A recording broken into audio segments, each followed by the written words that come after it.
Greetings, ladies and gentlemen, dear listeners. This is Comeza Radio Africa, the voice of Comeza, the organization everybody wants to be associated with. The mind, the journey, the destiny. We apply our mind to the journey that takes us to our destiny. That is our philosophy. We inform and entertain, we develop and educate, we empower and support. We associate and network, and that is our idea. We are a business and professional management services 24/7 internet streaming radio station. We broadcast music and talk shows across the world. Our objective is to use the African storytelling and Lekgotla conversation methodology in offering career coaching, education and learning guidance, continuous professional development, enterprise and entrepreneurship development, and connecting supply to demand. Our talk shows aim to affirm and support business professionals and entrepreneurs in their personal and professional journey of bringing difference to the world. These are talk shows that recognize excellence and greatness. Professionals and entrepreneurs are invited as a recognition of the great contribution they are making to humanity. We have a network of associates, members, and stakeholders who know our quality standards and therefore make recommendations to our production team. The conversations become lifelong account of our guests' work since they are recorded on Spreaker Studio, distributed on Comeza Africa Podcasts, Spreaker Podcasts, Apple Podcasts, Google Podcasts, Spotify, iHeartRadio, Castbox, Deezer, Podcast Addict, Podchaser, YouTube, Facebook, Twitter, and many more other platforms to be added in the future. We are building a solid ecosystem of professionals and entrepreneurs committed to empowerment of others, collaboration across sectors, sharing of insights and knowledge, building a base for succession and inheritance, and safeguarding the legacies for generations after us. We inherited these legacies from our forefathers and mothers, not to waste them, but to pass them on to generations after us. That's our duty and responsibility. My name is Tsima. I am the CEO and Executive Business Coach at Comeza GOC International. You're welcome to visit our website, which is www.comeza-goc.com. Let me mention that the principles that govern our organization are the same principles that govern Comeza Radio Africa, and they are win-win approach, holistic mindset, competency development, demanding accountability, ethical inclusive practice, and progressive transformation. You are also invited to join our organization's membership club, which is Comeza Friends and Supporters Club NPO, and that can be done online at www.comezaclub.africa. You may send us email at callcenter@comeza-goc.com. We are going to be having a very interesting conversation, and this piece is called Coaching 101 Conversation. And my guest is Coach Setumo Chiloane. Greetings, my brother. Greetings, Sam. Are you well? I'm perfect, and you? I'm very well. I'm glad that you could join me to have a conversation around coaching in this piece that we call Coaching 101 Conversations. Are you looking forward to it? I'm looking forward. I'm excited. That's wonderful. The two coaches talking to each other can be disaster. Eh? Because it's self-saving, isn't it? Yeah. It could sound like we are self-saving, yeah? Yeah, definitely. But we are very conscious about that, so we are not definitely self-saving. We are going to be talking, you and I, we have some experiences that we have accumulated as we have been coaching for a very long time. And I asked you what you want us to talk about. I'm just making it clear that the audience the listeners know that I did not set the agenda. You set the agenda, Coach Setumo. Yes, I did. What did you want us to talk about today? The theme of our discussion is coaching and client. Yeah, coaching clients. Yes. Okay, whatever that means, ne? Yeah. Yeah. So let's do it the coaching style. How would you like to check in with just to kick in into the session before I'm going to make you pledge to the coaching fraternity there. Let's check in. Okay. Let me start by introducing myself formally. That I'm Setumo Chiloane. I'm the executive coach. I'm the CEO and founder of PD, Personal Development, Career Mentoring and Coaching. Wonderful. Yes. And how do you intend to kickstart the discussion before I make you pledge? I want to kick off the discussion of talking about coaching in our country. Coaching has grown significantly in our country in the past decade. And the biggest challenge for coaches is to differentiate the practice from other practices such as life coaching, business coaching, executive coaching, mentoring, counseling, and consulting. It's a jungle out there, né? In terms of human capital development interventions. Yes, it's very imperative to clarify right up front when you coach a client, because it brings a platform where you can understand what exactly is the client's requirements or expectations. I see. Because most of the time the client does not have a clear understanding of the difference. And we could make it worse ourselves by not clarifying that, right? Yes, if you don't clarify, then you will be failing the client. Because you will be delivering what is not really what is required. So are you saying that clients may not necessarily 100% know what they are looking for? All what they are looking for is the solution of what they perceive to be a problem. Exactly. And also, the understanding of coaching is that the coach will come in and provide answers. And that's not what coaching is. So, yes. So it is very important that you clarify that what coaching is. Wonderful. Yes. Wonderful. I want us to quickly just pledge to the fraternity that we are trying our best. We're not saying we are the best, but we're trying our best to stick to what is expected of us as coaches. And I would like to read this pledge to this station that we put together, and we would like everybody to reflect on that before we claim to start giving advices. I start by saying that as coaches, this is a pledge now I'm reading to you, and then you will accept at the end. As coaches, we do not only require technical knowledge to be successful, we must be relevant to the times we find ourselves in. We must have conviction and commitment to contribute to change in the coaching sector itself. We cannot expect our clients to transform if we ourselves have not transformed in line with the markets our clients operate in. Coaching is always applied in a particular context, either of the client, sector, or the society. Our country, like all other countries of the world, is constantly undergoing change. We coaches are the first line of contact in facilitating that change.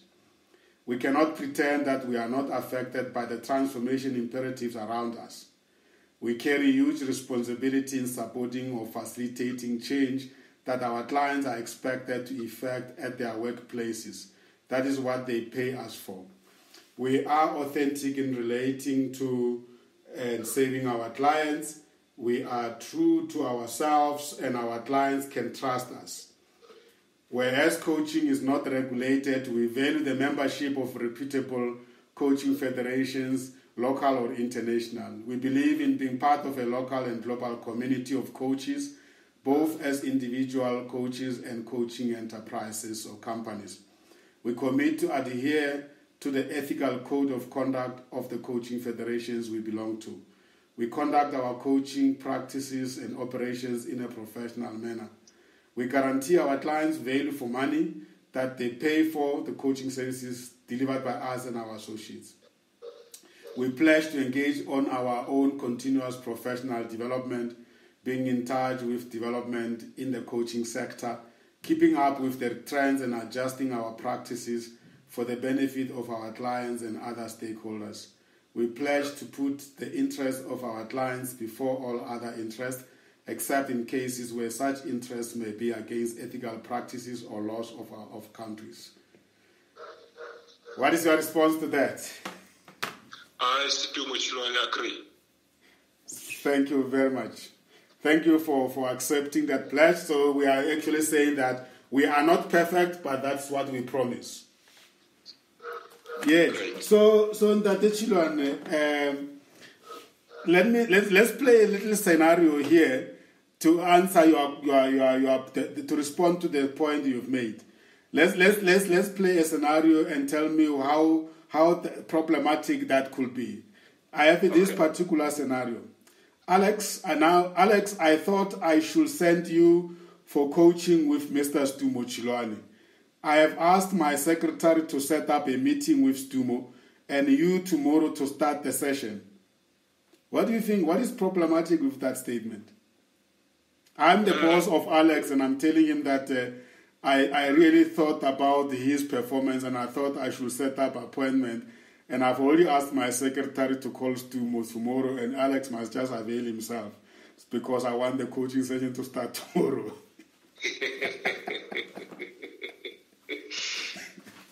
Yes, I think what is problematic with that statement or that scenario is that there's no clearly defined goal. There's no clearly defined goal, and it's not a coaching matter. Yes. Yes, because it's a performance-related issue. Can I coach him to perform well? Once you understand clearly what is required, yes. And that statement is not giving you any clarity. It's just go to a coaching session. It starts tomorrow. And Alex has no choice. Ne? I'm the boss. Yes, and Alex, he's just coming along, and he's not going to engage in that coaching. Yes. Because he needs to come up at that coaching and say, this is the goal that I want to achieve. So now, how best to introduce the topic to Alex? The topic to Alex. I'm saying how best should the boss have introduced the topic to Alex? I think the boss should have left everything to Alex to say, Alex, could you approach or contact the coach and explain your situation? That is assuming that Alex knows what coaching is. Yes, but now, as a coach, you will have a chemistry session where you will clearly put Alex into the understanding of what coaching is. You will come probably not clearly having a clear understanding of what coaching is. Why isn't the boss saying, Alex, there are various possibilities we can look at in addressing your performance? Why is the boss not saying, look at training maybe, or maybe you need mentoring, or maybe you need advice or something like that? And why did he... Is it right to just say, look, go for coaching? What does it tell about the boss of Alex? Probably the boss himself does not have a clear understanding. So the problem is not with Alex. No. So that is what I've indicated, that once you go into a coaching session, you find out that you need to clarify that you are in the same page with the coaching.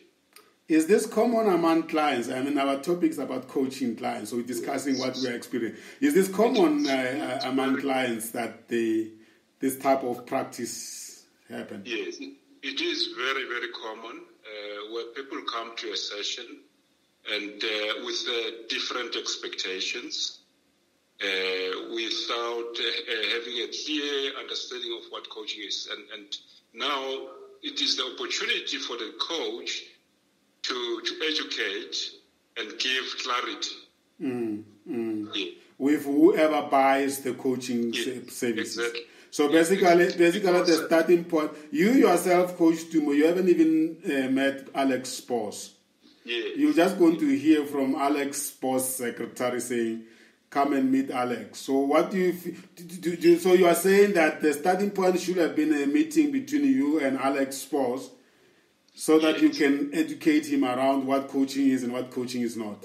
Exactly, because Alex Sposs might have certain expectations which might not be provided by coaching.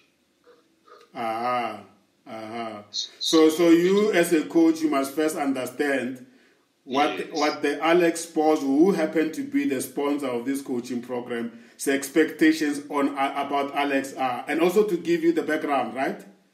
Yes, exactly, because that's the start where you understand what the client want.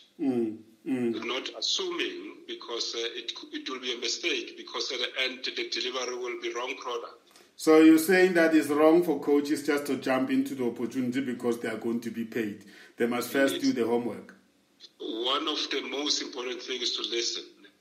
As a coach, you need to listen and understand what the client wants.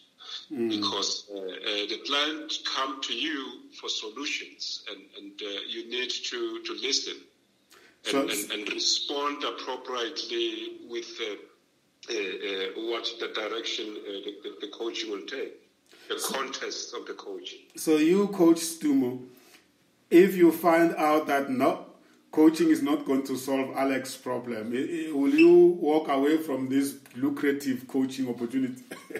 No, you don't walk away. Obviously, you find out if the coaching was an appropriate intervention. Because sometimes the intervention that is required is counseling. So now, if you found out that the coaching is not right, what do? You will refer to appropriate practice where Alex should go. Wonderful. So that is one of the expectations that the coaching fraternity expect of us as coaches. That we mustn't just force coaching where coaching is not appropriate. Exactly. Because once you want to get into the practice that does not require coaching, then you will be failing the coaching practice. Wow. Because the delivery of what the client wants will be different to what they've expected from you. So let's define coaching then. How will you define coaching for somebody who has never heard of coaching? Coaching is a process that enables learning and development for the purpose of improving performance, for the purpose of achieving a goal. Yes. So it's a means. It's a means to the end. It's not the end on its own.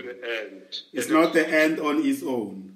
It's not the end on its own. And a coach requires a knowledge and understanding of the process. And variety of styles, skills, techniques. So now you're basically saying that there could be coaches out there that don't understand that. So that you say they require the knowledge. That suggests that the buyer of the coaching services must understand that there are different type of coaches out there. There could be those who don't even understand the process, who are not properly trained. Are you suggesting that?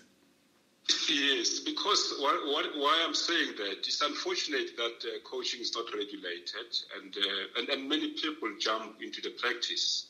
And once they are in, they will just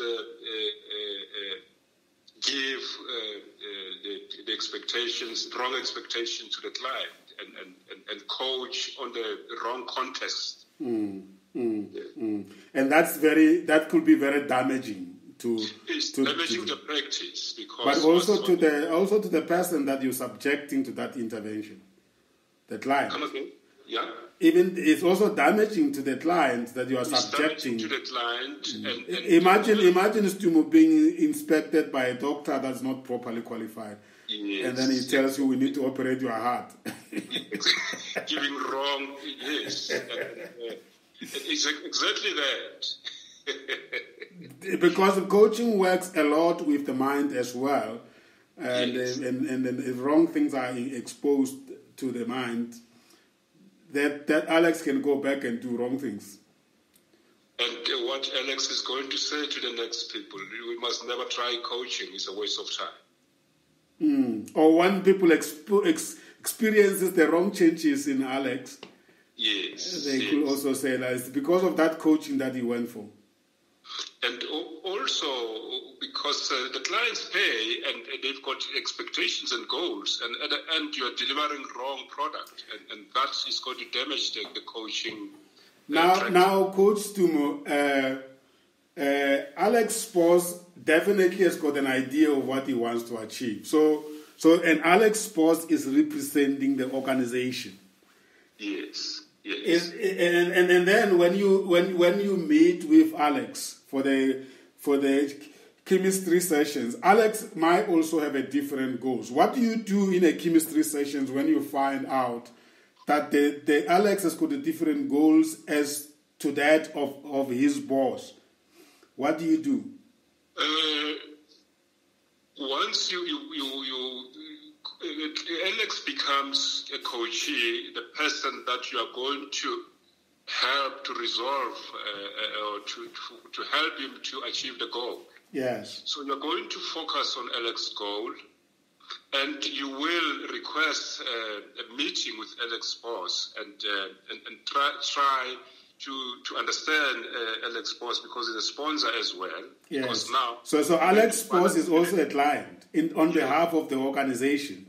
Yes, you need to balance the two, because now you've got two individuals with different goals. You need now to bring them together so that you have a common goal. Which of the two goals is primary? The primary goal will be Alex's goal. And what if it conflicts with the goal of the boss, of the company? About Alex. Now, you need your intervention needs to bring them closer together. That is what your coaching intervention should focus on.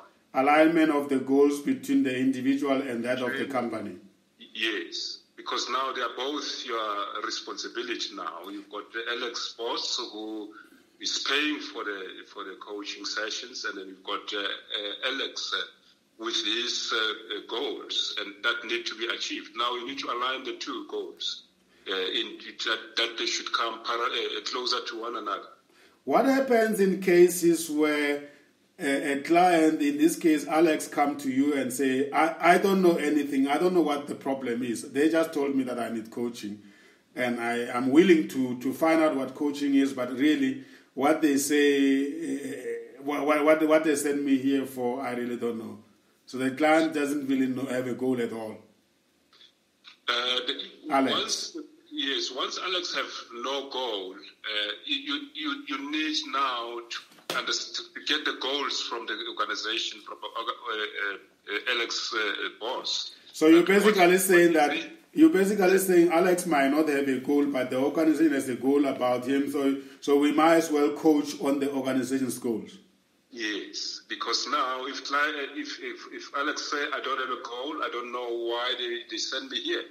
Now you need to understand from the boss's perspective what does the company want to achieve. Okay, so there is a question now of educating Alex on the company's goals and make him accept that this is an issue. Exactly. So therefore the early stages of coaching might be about Alex, making Alex see the goal of the organization and accepting indeed that this is a matter of concern. Yes, definitely. That is how it should be, because now Alex, by him not understanding the company's objectives, then becomes your responsibility as a coach. You say, now the company have identified 1, 2, 3. Now we need to work on that as your goals. Beautiful, beautiful. It might be a short-term objective of the first 3 coaching sessions. Yes. Now, thank you very much. Thank you for handling that scenario. It's a beautiful one. Let's look at the next scenario. Our finance and remember we are talking about clients. Now, your topic that you said that we must talk about is coaching clients. Now, I'm taking these scenarios out of the client's perspective. Yes. Our finance director is very angry with HR team because he believes that we are wasting money by sending top achievers to a coaching program. We should instead be sending poor performers into a coaching program. And if they do not improve after 6 months, we must reduce the damage by pulling them off the program and terminate their employment. What's wrong with this approach? Definitely the approach is wrong because organizations should not only focus on top performers. They need to focus on the top performers and the low performers. But the scenario here is that the HR director has said, why do you waste money sending top performers to coaching? We must send poor performers. And we give them timeline within which they must improve. And if they don't improve, pull them off and fire them. That's a wrong approach that the finance director will be... You're saying the finance director will be saying to HR, you're wasting money by sending these people to coaching. The top performers to coaching, because why should we send them on coaching? They are doing very well. The coaching is not... That's why I'm saying it cannot only focus on the top flyers. It should focus on the entire organization. Yeah, but what I'm saying is, he is exactly saying that. He's saying that don't send top performers to coaching, send the poor ones. And then if these poor ones don't improve after 6 months of coaching, stop it and fire them because the money is not justified spent on poor performers who are not changing. Leave the top performers alone. They are doing well already. They don't need intervention. That's what he's saying. Okay. Then that's the coaching matter between now. The coach is going to try to resolve the problem by helping these poor performers. But the decision, what the HR is going to do, is definitely out of the coach's hand. Now, but here is a conflict between the finance director and HR. HR has decided that these top performers they really need to be given coaching further. And now the finance director is looking at the money being spent. He said, no, they would rather spend money on poor performers, not top performers. Yes. And therefore he's saying, however, if we send poor performers to a coaching program and after 6 months they don't improve, we pull it out, we pull the plug off and we fire them. So there are two issues here. The first issue is, why do you send top performers on coaching? That is why I say the focus should not only be on people who are already achieving. The focus should be, if there's a coaching program, it should address both good performers and poor performers. I see. But according to what is implied by HR, the finance director here, is that coach only poor performers, not top performers. Yes, that's why I'm saying as a coach, I don't agree with that mentality of focusing only on those who are poor battling. Because those who are excelling, they also need coaching. Why will they need coaching if they are excelling? They need coaching so that they can... You improve. Coaching is I see it as a continuous intervention. If you are already exceeding, obviously you need to move to the next level. But is it not waste of resources if the guys are already... It's not waste of resources because you keep them on the balance because you give them feedback that the company is aware that you are doing well, but you can even perform even higher than this. That is what coaching. Anyway, let's. So you said that what is wrong with this approach is that we can't be exclusive as coaching in offering coaching. It must be offered to everybody. And you are also saying that if we were to focus only on poor performers, what will be wrong with that approach? The high flyers, they will now see you investing on the poor performers and leaving them out. Also, that can have an impact on their performance. And what will be damaging to the coaching profession if we use coaching to only help poor performers? Because it will only be seen as a tool or as a disciplinary measure, and not. Yes, not as a progressive. So we are actually saying that coaching is about being positive and forward-looking, and coaching is progressive. It's not about the rectification of poor performance. Exactly. Yes. Okay. So if we were to follow the advice of the finance director that says take the poor performers on a 6-month coaching program. If after 6 months they haven't improved, pull the plug off, fire a whole lot out of here. What are the chances of losing such a case at the CCMA? Or what are the employment practice risks? It's a high risk there because coaching is an intervention. It's not an only intervention that can help to improve performance. There are operational things that need to be considered as well. So you cannot use coaching at a CCMA to say, I send him for the 6 months program and therefore I'm firing this person. And using only the coach's report. That, for me, it will be unfair practice. So as coaches, we are treading in muddy waters sometimes, eh? Yes, definitely, because companies will use that to say, I've got this coach for 6 months, and now I think it's the time that I can fire. But it cannot be. That cannot be used as a platform to fire people. Wonderful. Let's talk about some of the common objectives of a coaching program. You have touched on a couple of them already, and I have listed a few of them here, and I want your comment on that.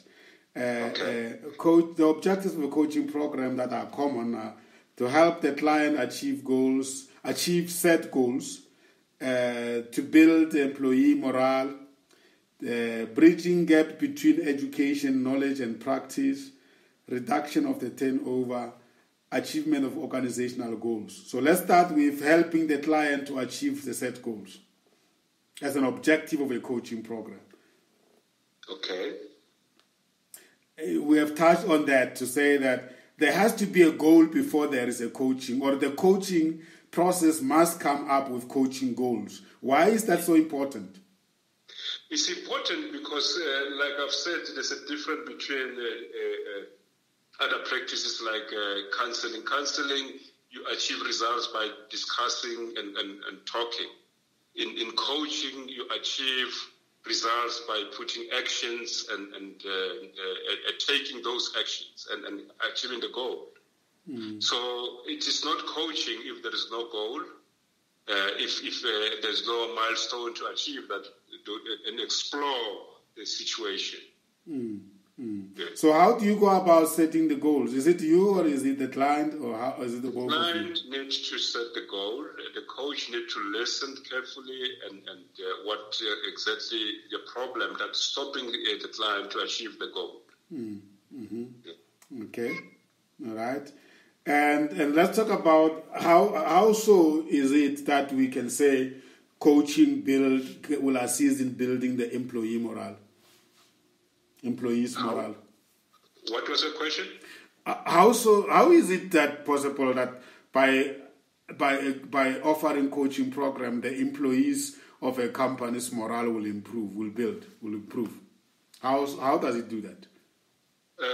Coaching is an intervention and it's not the only intervention for employees in an organization. I understand that, but how does it contribute to building a morale for the staff? It will increase it will build the morale and improve the motivation that will ultimately improve performance. So are you saying that by making coaching available to employees, it sends positive message? It sends a positive message. How so? Yeah, particularly now that coaching, like I've said, is a practice that is growing, and people now see the value of coaching, and when a good coach has been appointed. So once there is a coach in an organization, people will see the performance improving, motivation,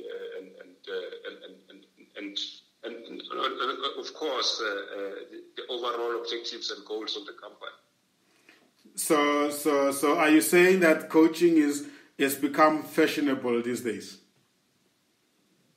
It's a practice that more and more is gaining popularity. Yeah, that's what I mean. I just you're putting it in a different way. I'm just saying it's fashionable. There's nothing wrong with something being fashionable. It is a trend, and therefore, if your company is not engaged in coaching, you seem not to be moving along with the trend. It's like when employment equity was fashionable in South Africa, even though it was legislated, but we say it's fashionable because everybody wants to do it, isn't it? Yeah. Yes. So now, if I'm working for my company and it's not, I hear everybody else in other companies say, hey, we are having coaching, and we don't hear anything from our company, then we feel left out, isn't it? Yes, exactly. And then you think that the company is still old school. So it's tough for the buyers of coaching services out there because the terrain is just full of so much. Yes. Yeah? Yeah. The only worry I have in the coaching practice is that there are many people who enter into the practice and without having the required training, and also not even being associated to any body or organization, and going there and doing the harm to the practice. Can we blame them? We can't blame them because it's not regulated. It's an opportunity that is there.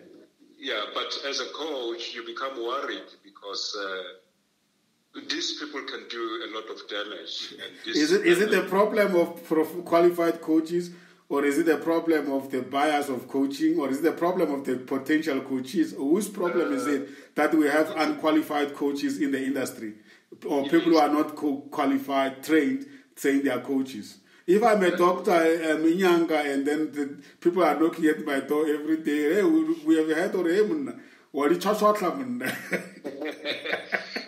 problem is that the client knows the growing popularity of coaching, and they end up in wrong hands, and so invest more time in the profession, they end up getting painted with the wrong paint. What can we do as professional coaches in the industry to minimize the damage that is caused by these people who are not properly qualified and trained? I think the professional coaches, they need to network. They need to have also it helps when we have a professional body of coaching that. Yes, and people need to be aware that if you don't belong to any professional body, and you are questionable as a practitioner. Is it enough just to belong, or are you talking also to be credentialed? It's a start, and it is up to the coaches to fight for this profession in terms of networking, in terms of protecting it from the damage. Yes. But also at the same time, it could be a positive thing that too many people are attracted to becoming coaches. So the demand because you must remember also, supply and demand must balance. And sometimes I struggle to find coaches when I have big projects. So it's not a bad thing that people are jumping in and to become coaches, maybe those are the captive target people to encourage to get proper coaching or maybe to coach under supervision. What do you think? No, definitely it's not a wrong thing, but that's what I'm saying. If professionals come together and protect this practice and network and make sure whoever do coaching can be also persuaded to be part of that, professional body. Okay. The other objective I've listed was that of coaching helps in reducing staff turnover in companies. Like we said, that is becoming fashionable. Once there's a coaching, and people obviously will if they're on a coaching program, they will make a difference. And they will stay. They will stay, yes. Yeah, because when I say reduction of staff turnover, I mean that they say that the offering coaching make people not want to leave. Yes, because if there's a coaching intervention, obviously the coach will know if there's a problem, if employees are not happy and all that, and then it will come in the report to HR to say you might lose so and so. Okay. And then the last one was we spoke about this one, achievement of organizational goals. So the starting point is that we are being trained and coached and developed to benefit the organization. So it's implied that when people are taken on a coaching program, although it's benefiting them personally, but actually indirectly they are contributing to the bigger goals of the organization. The beneficiary is the organization. If the coaching coaching intervention is successful, then the organization will be the beneficiary. There are two types of clients that we deal with out there in terms of coaching.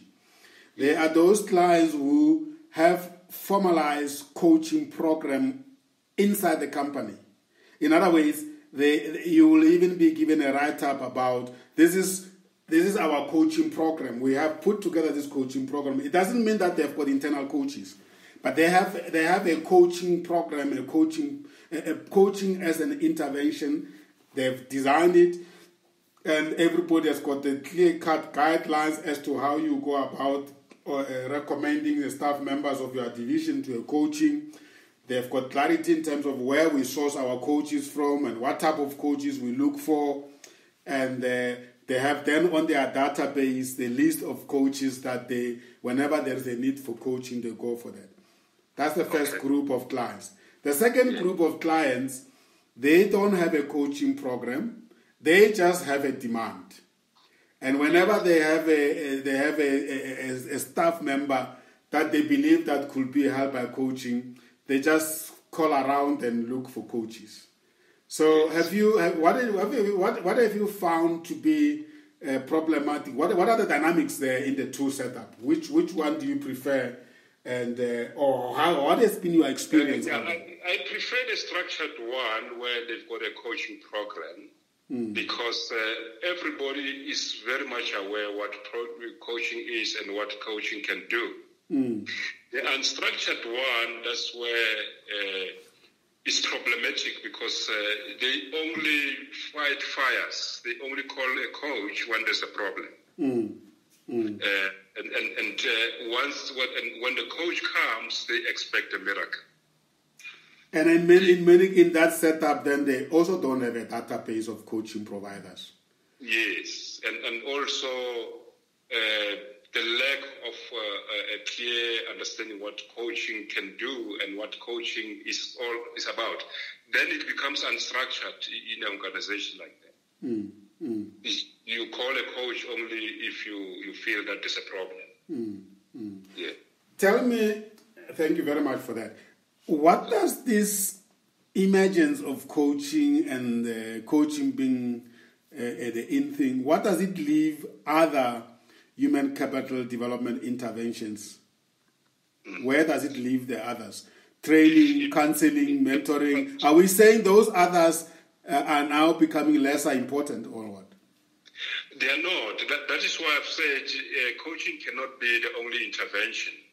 The HR person will assess and see which intervention will be appropriate for a certain individual.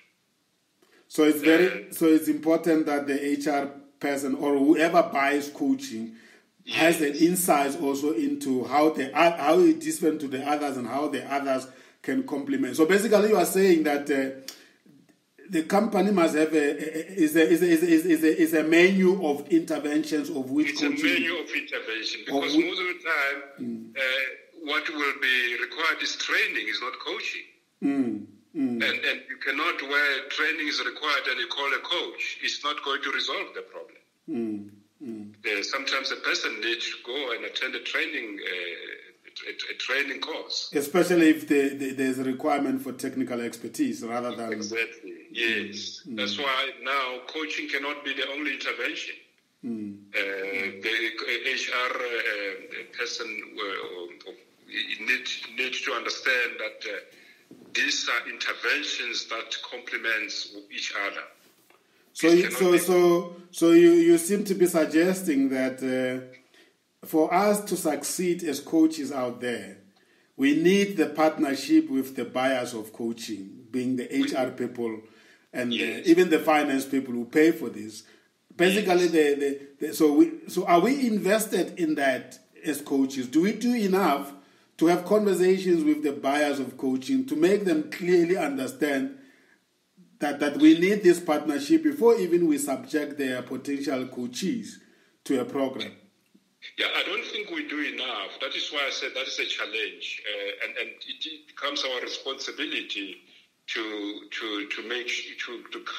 come in and establish that communication, so that we can educate, we can let people know what coaching is, what coaching the intervention can do to an organization. We are not doing enough. Why is it so that several times I go to the gathering of coaches and I found that it's only coaches alone talking to each other? Yes. We should be having sessions and events where we have buyers of coaches coming to here to engage with us, rather than us meeting among ourselves in our coaching federation and talking to ourselves and even talking about our clients without our clients being there. The problem is when the coaches see themselves as competitors. They don't see themselves as a group of service providers that need to draw in and grow the market. Yes. Once you see yourself as a competitor with the next coach, then it's a problem. I think that's the biggest problem for us. Yes. I think there you hit the nail on top there. Yes. And that is the biggest. And you know what is wrong with that is that coaching is a helping profession. It's not always about 100% money. Yes. It's a helping profession. It's part of the human capital interventions. Yeah, it's the help first and money will come. Yeah, but maybe some of the people that are just, they think we make money, isn't it? Yeah, they think, and there's not much money in coaching. You need first to invest in people trusting you, people knowing you, and they start working with you, and that is when they can pay. So it's a calling. Yes, it's a calling. Yeah, I think just underline the point I raised, that there's no use for coaches meeting each other every month in the absence of clients, because then it helps nobody. Yes, it helps nobody. All the stakeholders need to work together. So do you think this platform, the coaching one-on-one, 101 conversations, could contribute to such dialogue conversations?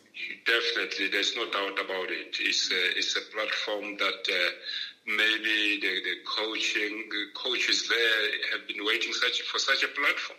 Maybe next time I must invite a client, a buyer of coaching services, and ask them to tell us what did they see us doing as coaches? How did they experience us? I think that will be the greatest conversation once we attract all the stakeholders. Yes. Beautiful. Wow. It looks like we have started something very exciting here. I think one of the things we have implied, Coach Setumo, here is that coaches and clients work in partnership of equal. So our clients, in this case, I'm referring to companies, but also the coaches. It is not about just providing the services.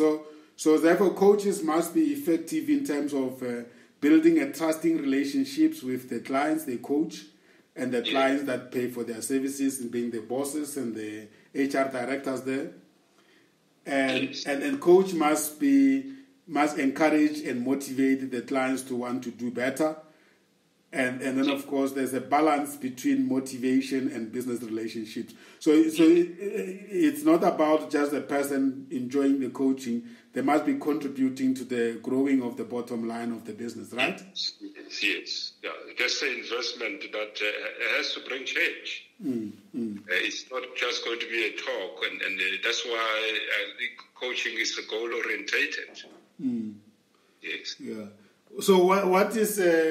let's. I think this is beautiful.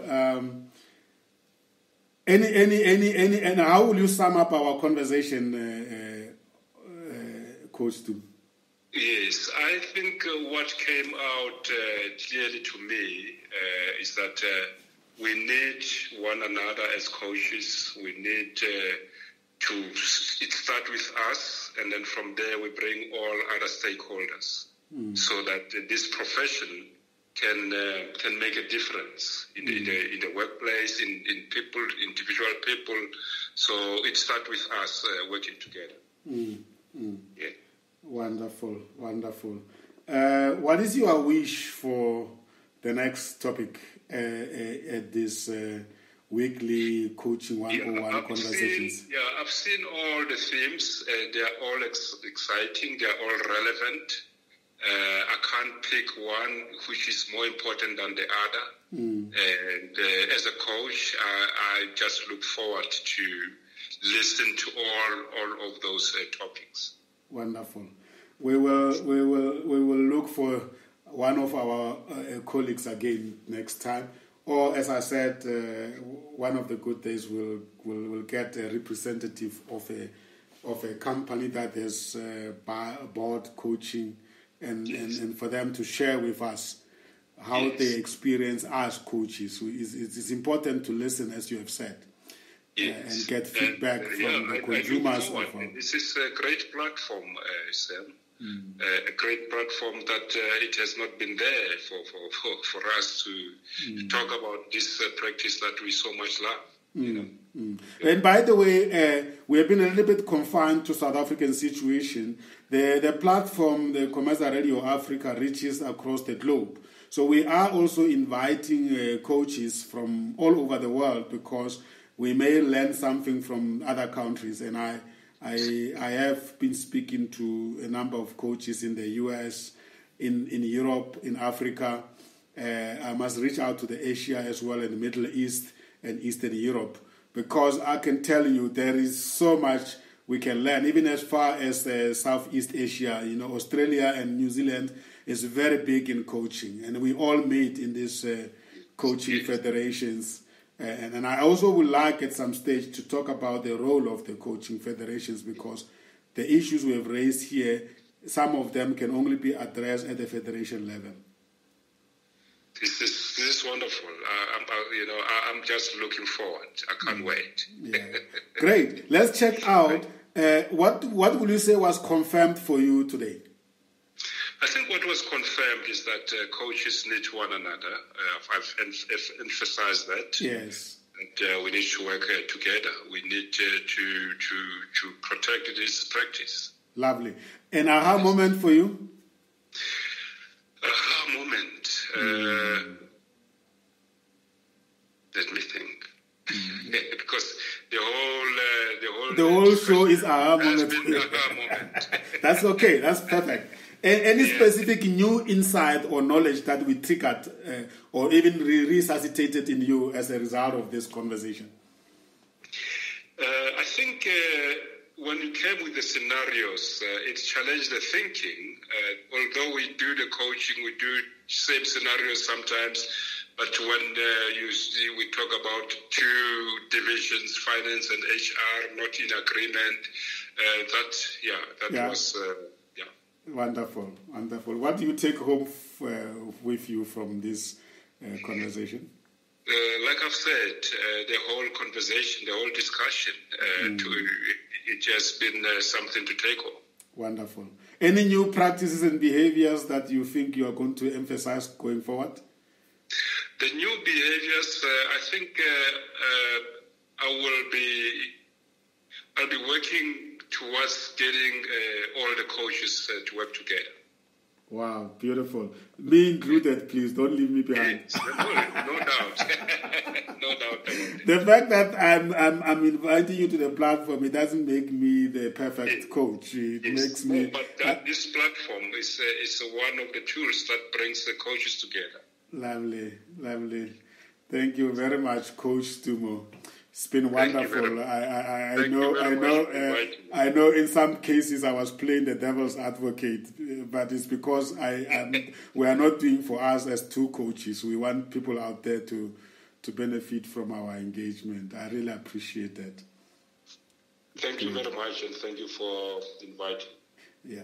Dear listeners, ladies and gentlemen, that was Coach Setumo Chiloane.